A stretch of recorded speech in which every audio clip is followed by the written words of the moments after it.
La parte 3 será especialmente importante, pues desarrollará en profundidad la fe salvadora, el arrepentimiento y los errores doctrinales relacionados con ambos.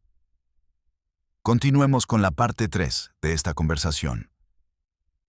En esta sección desarrollaremos la fe salvadora y el arrepentimiento, dos elementos fundamentales del Ordo Salutis, desde una perspectiva bíblica, arminiana, wesleyana y pastoral.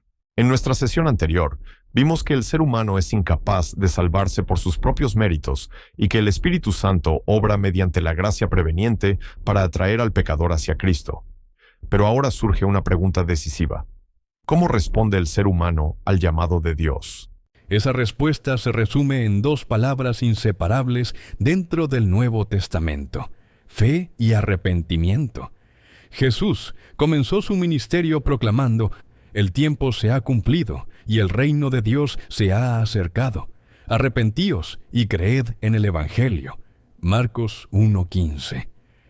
Observe que nuestro Señor no presentó estas dos realidades como opciones independientes, sino como dos aspectos de una misma respuesta al Evangelio.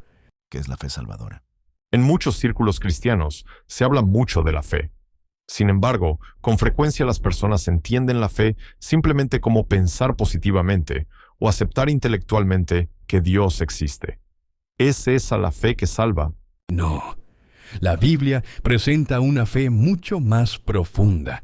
Santiago nos recuerda que hasta los demonios creen que Dios existe y tiemblan. Por lo tanto, la fe salvadora no consiste únicamente en aceptar ciertos hechos acerca de Dios. Es una respuesta completa de toda la persona hacia Jesucristo. Los tres elementos de la fe salvadora. Veamos tres componentes esenciales de la fe. Analicemos cada uno de ellos. Primer elemento, el conocimiento. Toda fe comienza con el conocimiento de la verdad. Nadie puede creer en un evangelio que nunca ha escuchado. Por eso, Pablo pregunta en Romanos 10, ¿cómo creerán en aquel de quien no han oído? La predicación del evangelio es indispensable. El Espíritu utiliza la palabra para revelar quién es Cristo y lo que Él hizo en la cruz. Sin conocimiento no existe una fe bíblica. Segundo elemento, el consentimiento. Pero conocer los hechos no es suficiente. Muchísimas personas conocen la historia de Jesús, han leído los evangelios, han asistido a la iglesia durante años. Sin embargo, nunca han confiado realmente en Él. Exactamente. Después del conocimiento viene el consentimiento. Aquí la voluntad reconoce que el plan de Dios es verdadero. La persona deja de justificar su pecado. Reconoce que necesita un Salvador. Acepta que únicamente Cristo puede reconciliarla con Dios. En otras palabras, deja de confiar en sí misma. Tercer elemento, la confianza. Y finalmente llegamos al aspecto más importante, la confianza personal. Así es, la fe salvadora culmina cuando el pecador deposita toda su confianza en Jesucristo. No solamente cree que Cristo salva, cree que Cristo puede salvarlo a él. No solamente afirma que la cruz tiene poder, descansa personalmente en esa obra redentora. Es como una persona que sabe que un puente es seguro. Una cosa es admirarlo desde lejos, otra, muy distinta, es caminar sobre él. La fe verdadera cruza el puente. Una ilustración. Permítame usar una ilustración. Imagine un médico reconocido mundialmente. Todos saben que posee la medicina capaz de curar una enfermedad mortal. Conocer la existencia del médico no sana a nadie. Admirar su capacidad tampoco. El enfermo debe acudir a él y recibir el tratamiento. Así ocurre con Cristo. La fe consiste en acudir personalmente al Salvador. Excelente ejemplo. La salvación nunca es simplemente información. Es una relación viva con Jesucristo. ¿Puede existir fe sin arrepentimiento? Llegamos ahora a una cuestión muy importante. ¿Puede alguien creer sin arrepentirse? El Nuevo Testamento responde claramente que no. La verdadera fe siempre va acompañada del arrepentimiento, no porque el arrepentimiento gane la salvación, sino porque ambos son producidos por la obra del Espíritu Santo.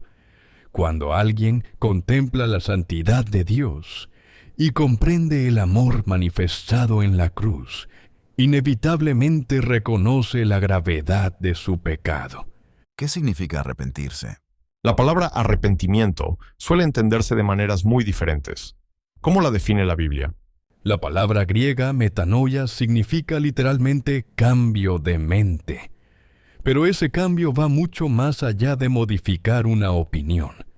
Implica un cambio profundo de dirección. Es un cambio en la manera de pensar, en la manera de sentir, en la manera de vivir. El pecador deja de justificar su pecado. Ahora lo reconoce como una ofensa contra Dios. El verdadero arrepentimiento. No todo remordimiento constituye arrepentimiento. Explíquenos esa diferencia. Claro, muchas personas lamentan las consecuencias de sus pecados. Lloran porque perdieron el empleo, porque destruyeron su matrimonio, porque fueron descubiertos. Pero eso todavía no significa arrepentimiento bíblico. El verdadero arrepentimiento produce dolor por haber ofendido a Dios, no solamente por haber sufrido las consecuencias. Pablo distingue perfectamente ambas realidades cuando escribe: la tristeza que es según Dios produce arrepentimiento para salvación. Las evidencias del arrepentimiento. ¿Cómo podemos reconocer un arrepentimiento genuino? La Escritura presenta varias evidencias. Primero, existe confesión sincera del pecado. La persona deja de esconderse, reconoce su culpa delante de Dios. Segundo, aparece un profundo rechazo hacia el pecado. Ya no desea permanecer en esa condición.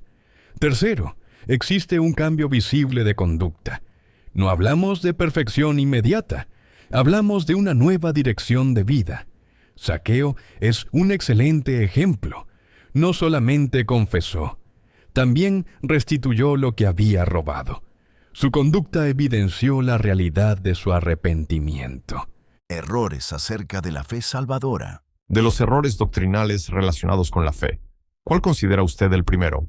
Uno de los errores consiste en afirmar que la fe es ejercida únicamente después de que una persona ha sido regenerada. Según esa posición, primero Dios regenera al individuo y solamente después éste puede creer. Sin embargo, numerosos pasajes presentan exactamente el orden contrario. Juan 3:16, Juan 3:36, Romanos 3, Hechos 10. Todos muestran que la fe constituye la respuesta mediante la cual el pecador recibe la salvación. La perspectiva wesleyana. ¿Cómo responde la tradición wesleyana? La teología wesleyana afirma que incluso la capacidad para creer proviene de la gracia de Dios. Sin embargo, esa gracia no elimina la responsabilidad humana. El Espíritu capacita. El hombre responde. La fe no es una obra meritoria. Es simplemente la mano vacía que recibe el regalo de Dios.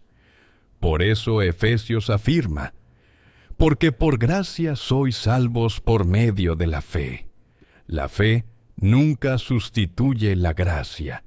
La gracia siempre tiene la iniciativa. Aplicación pastoral.